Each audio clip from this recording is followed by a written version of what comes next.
우리 주변 분들하고 인사 나누고 말씀 나누겠습니다. 주변 분들하고 인사 나누실 때 천국이 가까웠습니다. 이렇게 한번 해주세요.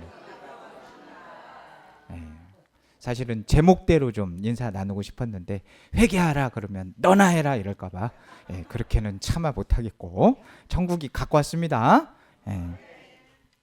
자, 지금 이제 시리즈로 계속 하고 있는데 우리 성도님들은 믿어집니다만 하시면 되죠.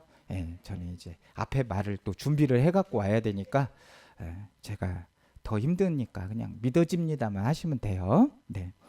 하나님께서 우리 삶을 인도하시는 것이 하나님의 통치를 따르는 삶이 참된 복인 것이 주님의 길을 준비하는 삶이 하나님을 기쁘시게 하는 것임이 회개에 합당한 열매가 맺어질 것이 할렐루야 진심이신 거죠?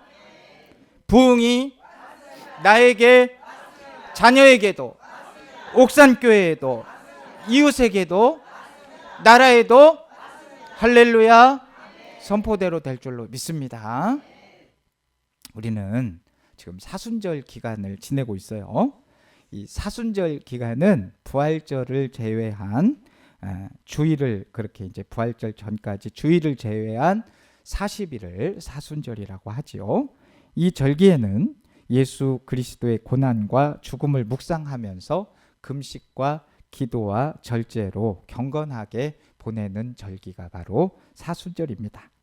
오늘 말씀은 예수님께서 공생애를 시작하시기 직전을 시간적 배경으로 하고 있습니다. 공생애라는 것은 예수님의 생애 중에서 공적으로 사신 기간을 공생애라고 합니다.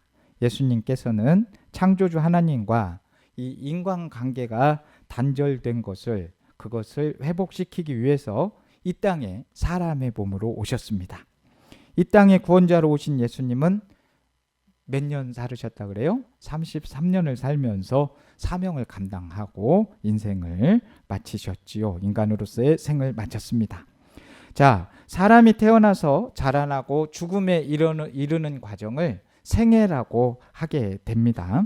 근데 이 예수님의 생애는 사생애와 공생애로 나뉘게 되죠. 오늘 본문에 나오는 세례 요한에게 세례를 받으시기 전까지 30년을 개인의 생애, 즉 사생애라고 하고 그 이후로부터 죽으시기까지 3년간의 공적으로 사신 생애를 공생애다 이렇게 말하는 것이죠. 예수님께서는 창조주 하나님과 인간의 관계를 회복시키기 위해서 이 땅에 사람의 몸으로 오셔서 구원자가 되십니다. 자, 창조주 하나님과 인간의 관계는 아버지와 아들의 관계인데 둘 사이에는 약속의 말씀이 있었습니다. 그런데 아들 된 사람이 이 약속을 어기는 불순종의 죄로 하나님과의 관계, 이 하나님과 사람의 관계가 끊어지게 되었습니다. 자, 여러분 한번 생각해 보세요. 부모와 자식의 관계가 끊어졌다. 이 상상을 한다고 하면 얼마나 안타깝습니까? 자식을 잃은 부모는 창자가 끊어지는 것 같은 그런 고통을 느끼게 되고 자녀는 자신의 존재의 뿌리가 흔들리면서 의지할 곳이 없는 그런 상황이 될 것입니다. 하나님께서는 사람들을 불쌍히 여겨주시고 죄 없으신 예수님을 보내주셔서 우리를 다시 하나님의 자녀로 회복시켜 주실 것을 계획하셨습니다. 예수님은 사람의 몸을 입고 이 땅에 오셔서 불순종이 죄를 지은 인간을 대신해서 고난을 당하시고 십자가에 못 박혀 죽으신 거죠. 오늘날 우리가 예수님을 믿고 하나님의 자녀로 살아가는 것은 기적과 같이 놀라운 일이고 가장 큰 복인 줄로 믿습니다. 이런 때는 아멘 좀 크게 하셔도 괜찮아요. 자, 앞서 말씀드린 대로 오늘 말씀은 예수님께서 공생애를 시작하기 직전에 세례 요한이 요단강에서 사람들에게 세례를 베푸는 장면입니다. 1절 말씀에 그때에라는 말씀이 나오죠. 예수님의 나이가 30세가 되었다. 이때를 말하고 있는 것입니다. 자, 마태복음을 쓴 마태는 성경의 기록들이 역사적인 사실이다. 이것을 강조해 주고 싶어서 이런 표현을 사용한 것으로 보여지고 있습니다. 여기서 30이라는 나이는 모세의 율법상에 공식적으로 제사장 역할을 감당할 수 있는 게 30세 나이였습니다. 그러니까 30세가 제사장을 수행할 수 있는 시기였죠. 그러니까 예수님께서 공생의 공적인 사역을 시작한 것이 이 말씀의 근거였다고 볼 수 있는 것입니다. 이것은 결국 율법의 완성자이고 인류 구원을 이루시기 위해서 영원한 제사장으로 오신 예수님의 사역을 인정하고 승인해 주는 아주 중요한 시기가 되는 것입니다. 증거가 되는 것입니다. 자, 예수님께서 몇 세가 되었을 때 등장하신다고요? 유대 광야에 30세가 되어서 세례 요한이 이제 유다 광야에 등장을 합니다. 요한은 유대인들에게 흔히 사용되는 이름이었기 때문에 성경에는 여러 명의 요한 이름이 있습니다. 특히 요한이라는 이름 앞에 이 요한은 뭐가 붙어 있어요? 세례 요한. 또 다른 요한 하나 찾아보신다면 굳이 사도 요한 뭐 이렇게 있게 되는 것입니다. 세례라는 표현을 사용하는 것은 다른 요한과 구별을 하기 위한 것뿐만이 아니라 그 사역의 중점도 있었기 때문이겠지요. 세례에게 있었기 때문이겠죠. 자, 요한의 사역은 회개를 촉구하고 세례를 베푸는 일이었습니다. 또한 세례 요한은 예수님의 길을 준비하는 사람이었습니다. 세례 요한은 자신을 향한 하나님의 부르심을 잘 알고 있었기 때문에 많은 사람들이 몰려와서 사람들이 그를 이 요한 자체를 메시아로 여겼을 때에도 나는 누가 아니다? 그리스도가 아니다 라고 말했고요. 그의 앞에 보내심을 예수님 앞에 보내심을 받은 자다라고 분명하게 겸손하게 말했습니다. 누군가 나를 인정해 줄 때 이렇게 세례 요한처럼 겸손해져야 됩니다. 세례 요한은 자신을 드러내지 않습니다. 오직 예수님을 드러내는 사람이었습니다. 오늘 본문 1절 2절 말씀을 보시면 그때에 세례 요한이 이르러 유대 광야에서 전파하여 말하되 회개하라 천국이 가까웠느니라 하였다라고 말씀하고 있습니다. 세례 요한이 외친 메시지 복잡합니까? 단순합니까? 아주 단순하죠. 한번 따라하겠습니다. 회개하라 천국이 가까웠다.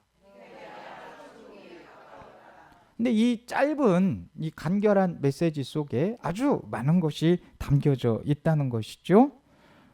회개하라. 이 단어, 이 회개라는 단어는 이 원어 히브리어로 슈브라고 하게 되는데 새 행실로 돌아온다라는 뜻을 가지고 있습니다. 이 회개라는 원어는 그러니까 새 행실로 돌아오는 것인데 여호와 하나님과 맺은 언약의 뜻으로 돌아오라라는 뜻이 되는 것입니다. 세례 요한의 메시지의 핵심은 뭐예요? 회개하라입니다. 회개였습니다. 그런데 우리는 회개라는 말을 너무 쉽게 생각한다는 거죠. 그냥 회개라고 하면 잘못했습니다. 죄송합니다. 다음에는 안 그러겠습니다. 이 정도로 생각하죠. 하지만 여기서 말하는 회개는 그런 단순하게 잘못을 말하고 인정하는 것이 아닙니다. 단순한 후회나 반성의 마음이 아닌 것이죠. 회개는 방향 전환입니다. 삶의 방향이 바뀌는 거예요. 내가 가던 길에서 돌아서서 하나님께로 돌아오는 것이 바로 회개죠. 그 당시 하나님을 믿는다고 하는 유대인 중에도 말뿐이지 믿음이 없는 사람들이 있었고 우상 숭배하는 사람들이 있었습니다. 그래서 세례 요한은 그러한 불신과 영적인 음행에서 돌이키라는 의미로 회개하라라고 선포를 하고 있는 것입니다. 머리로만 계획을 수정하고 감정적으로만 후회하는 정도가 아니라 죄로부터 완전히 돌아서서 인생의 방향을 하나님께 완전히 터나라는 것입니다. 바꾸라는 것입니다. 돌리라는 거예요. 나 중심의 삶에서 주님 중심의 삶으로 돌이키는 것. 이게 바로 회개인 것이죠.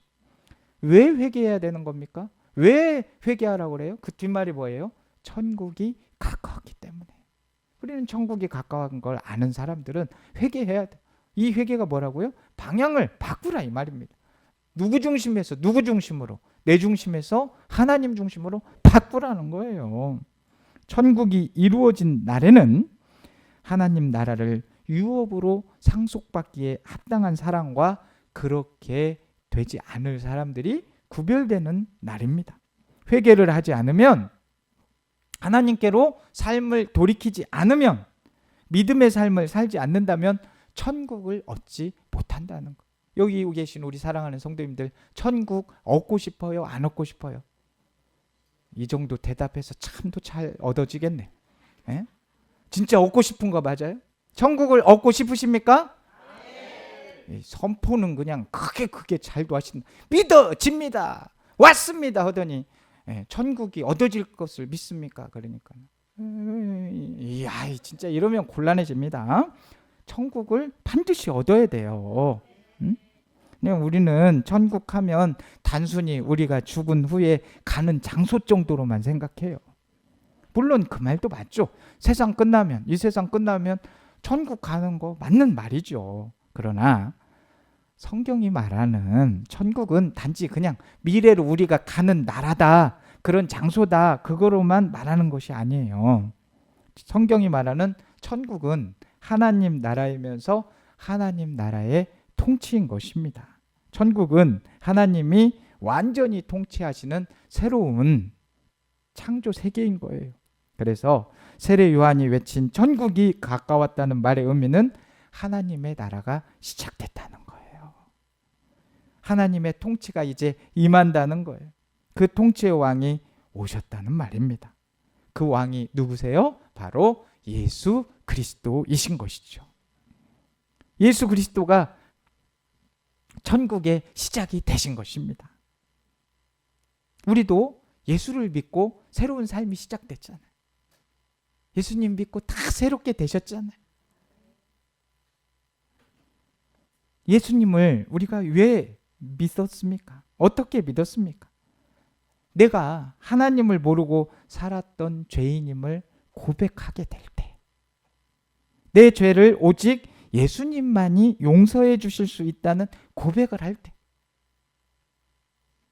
이렇게 우리가 예수님이 믿어지지 않았습니까? 그리고 내 마음대로 살던 삶을 결단하고 하나님께 돌아올 수 있는 그 결단도 이렇게 고백해야만 가능하고, 이런 삶을 살아야만 가능한 것입니다. 우리가 예수님을 믿으면 하나님의 자녀가 됩니다. 그리고 하나님의 통치 안에 살게 됩니다. 천국을 살게 되는 것이죠. 잘 들어보십시오.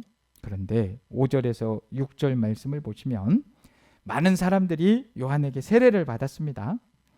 요한에게 세례를 받은 것은 자신이 죄를 인정한다는 거 아니겠어요? 회개를 요한에게 받는다는 것은 자신의 죄를 인정하고 회개하겠다는 의미인데, 이것은 예수님의 오심을 예비하는 아주 합당한 방법이었습니다.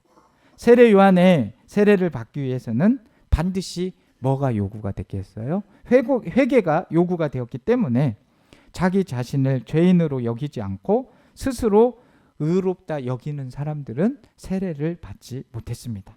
그 사람들이 누구였느냐? 7절 말씀에 나오는 바리새인들과 사두개인들, 이들이 대표적인 사람들이죠. 자, 바리새인은 하나님의 말씀인 모세오경의 율법과 그 제너 내려오는 조상들의 모든 전통을 엄격히 지키는 사람들이 바리새인이었죠. 그러나 바리새인들은 율법의 순수한 정신과 내면적인 그런 경건을 무시하고 이 형식주의적인 위선과 외모를 중시하는 그런 외식주의에 빠져서 예수님의 가르침과는 거리가 멀게 살았다는 거예요. 물론 진정한 마음으로 율법을 지키면서 다시 오실 메시아를 기다렸던 그런 바리새인들도 있었겠지요. 그런데 오늘 본문에 나오는 바리새인들은 회개는 없고 외식의 옷을 걸치고 거만한 삶만 나타냈던 삶을 말하고 있는 것입니다. 또 사두개인들은 레위지파 출신의 제사장들이었는데요. 부유하고 지위가 높은 사람들로서 이 고대 이스라엘의 정통성을 주장하는 사람들이 바로 사두개인이었습니다. 그들은 부활이나 심판, 그리스도의 오심에는 관심이 없고 그렇게 현세적인 삶만 살아가는 그런 사람들이었습니다. 그러니까 무익한 세상적인 그 열심과 인간의 이성의 절대적인 기준을 두는 사람들이 바로 바리새인과 사두개인들이었다는 것이죠. 이런 바리새인들과 사두개인들이 죄를 회개하고 세례를 받는 자리에 몰려왔어요. 이제 뭔가 소문을 들었으니까 이 사람들도 그 자리에 몰려왔겠죠. 그런데 그들이 왜 왔냐는 것입니다. 바리새인과 사두개인들이 그 세례 요한이 베푸는 세례 장소에 왜 왔냐는 것. 회개하러 왔습니까? 우리가 내용을 보면 알 수 있지만 그게 아니잖아요. 뭐 하러 왔어요? 구경하러 온 거예요. 진짜 회개를 하려고 온 것이 아니라 구경을 하러 왔다는 거예요. 그들은 종교 지도자죠. 정치 지도자잖아요. 제사장이잖아요. 엘리트잖아요. 유대인의 혈통이 있는 사람들이잖아요. 그러나 이 마음이 하나님께 돌아와 있지 않더라는 거죠. 그래서 세례 요한은 바리새인과 사두개인들에게 뭐라고 말합니까? 이렇게 말하잖아요. 독사의 자식들아, 누가 너희에게 다가올 하나님의 징벌을 피하라고 일러주었느냐. 요한은 이 사두개인과 그 바리새인들을 향해서 독사의 자식이다라고 표현하고 있습니다. 여기서 독사는 인류의 조상인 아담과 하와를 유혹한 이 간사한 간교한 뱀을 가리키죠. 요한은 위선과 교만함과 자부하는 마음, 그리고 혈통이나 전통이 있으니까 나는 괜찮다라고 생각을 하면서 진정으로 마음을 하나님께 두지 않았던 그들을 독사의 자식이라고 부르면서 경고를 했던 것입니다. 그러면서 아주 본문 10절에 중요한 말씀을 하고 있습니다. 경고의 말씀을 하는데 10절 말씀에 뭐라고 되어 있습니까? 이미 도끼가 나무 뿌리에 놓여 있다. 나무 옆에 도끼가 옆에 있대요. 이 말씀은 지금이 마지막 기회일 수도 있다라는 아주 긴박한 말씀입니다. 더 이상 미룰 시간이 없다는 거예요. 그 당시에 유대인들은 이런 생각을 하고 있었습니다. 우리는 아브라함의 자손이다. 하나님의 백성이다. 그러니까 나는 괜찮다. 뭐 이렇게 생각했어. 그러나 세례 요한은 뭐라고 말하고 있는 것입니까? 9절 말씀에 하나님이 능히 이 돌들로도 아브라함의 자손이 되게 하시리라 라고 말씀하고 있습니다. 이 말은 무엇이냐면 돌들이 혈통이 된다는 이야기가 아니라 혈통이 그런 믿음의 혈통이 구원을 보장하지 않는다는 겁니다. 또 그렇게 부모 선조대로 내려왔던 전통이 구원을 보장하지 않는다는 거예요. 그런 종교적인 경력이 구원을 보장하지 않는다는 겁니다. 우리는 그냥 아브라함의 자손이다. 이걸로 구원받는 게 아니라는 거예요. 뭐라고 이야기를 하고 있습니까? 회개에 합당한 열매가 있어야 된다. 나무는 열매가 있어야 돼요, 없어야 돼요? 어떻게 그렇게 잘하세요? 그럼 열매가 없으면 그 나무는 어떻게 됩니까? 그러면 우리도 나무로 비유가 되는데 이 하나님께서 원하시는 회개의 열매가 없으면 하나님께 방향을 바꾸지 않으면 옆에 바로 도끼가 있어요. 어떻게 될까요? 그렇게 되는 겁니다. 여러분, 자기 의를 내려놓을 수 있어야 돼. 회개합니다. 잘못했습니다. 내가 미안해. 그걸로 끝나면 안 된다니까요. 자기 의를 내려놓는 삶이 회개입니다. 나는 아브라함의 자손이다. 나는 괜찮은 사람이다. 막 이렇게 생각을 내려놓고 하나님 앞에 겸손히 사는 것입니다. 삶의 방향을 하나님께로 돌이키는 삶을 살아야 회개에 합당한 열매가 있는 겁니다. 세상 중심에서 살던 삶이 하나님 중심으로 돌아오고 예수님을 높이는 삶이 회개에 합당한 삶을 살게 하는 열매를 맺게 하는 것입니다. 세례 요한처럼 자신을 드러내는 것이 아니라 예수님을 드러내는 삶입니다. 또한 하나님의 통치를 인정하는 그런 삶인 것이죠. 내 생각과 욕심대로 사는 것이 아니라 하나님이 다스리는 삶을 사는 것입니다. 이것이 바로 회개에 합당한 열매입니다. 회개는 말이 아니라 삶으로 나타나는 변화이기 때문에 그렇습니다. 오직 회개와 믿음으로 하나님께 반응할 때 우리는 하나님의 백성이 되는 것입니다. 성도 여러분, 오늘 이 말씀은 2000년 전 유대 사람들에게만 주어진 말씀이 아니에요. 오늘 우리에게도 동일하게 주어지는 말씀입니다. 우리도 역시 이런 안도감 속에서 살아갈 수 있단 말입니다. 나는 교회를 몇 년 다녔다. 나는 이런 직분이 있다. 나는 예수 믿는 사람이다. 그래서 괜찮다고 생각할 수 있어요. 나는 목사니까 괜찮아. 정말 그렇습니까? 그렇지 않아요. 하나님이 보시는 것은 저의 말이 아니라 제 열매입니다. 세례 요한의 요침은 오늘 또 우리에게 동일하게 들려옵니다. 회개하라, 천국이 가까웠다. 하나님의 통치는 이미 시작된 거예요. 예수님께서는 이미 이제 우리가 사는 이 시점에서는 지금 예수님이 오셨지 않습니까? 그런데 우리는 여전히 그냥 세상 일에만 마음 뺏기고 하나님 나라를 잊고 살지는 않는지 잘 한번 생각해 보십시오. 회개는 어떤 감정의 문제가 아닙니다. 그냥 잠깐 잘못했어요 이렇게 하고 끝나는 게 아니라는 거죠. 회개는 뭐라고 했어요? 삶의 방향을 돌이키는 것이다. 가정에서, 직장에서, 교회 안에서 하나님의 통치를 인정하며 살아가는 삶인 것이죠. 세례 요한은요, 자신의 인생을 걸고 외친 겁니다. 목숨을 걸고 외친 거예요. 회개하라. 그는 사람을 기쁘게 하려고 회개하라라고 외쳤겠습니까? 왜 회개하라고 외쳤겠습니까? 하나님을 기쁘시게 하기 위해서 외친 겁니다. 오늘 우리에게도 천국이 가까이 왔습니다. 하나님의 나라가 이미 시작되었습니다. 지금도 수많은 사람들이 영원한 생과 사의 경계에 있습니다. 그래서 우리는 스스로를 돌아봐야죠. 내 안에 거짓된 안도감은 없는지, 열매 없는 신앙은 아닌 것인지 돌아봐야 됩니다.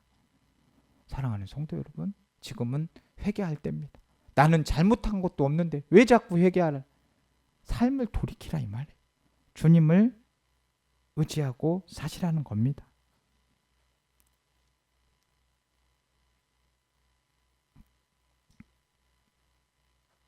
내 안에 있는 그런 거짓된 안대감, 열매 없는 신앙 돌아보시고 지금이 바로 회개할 때다.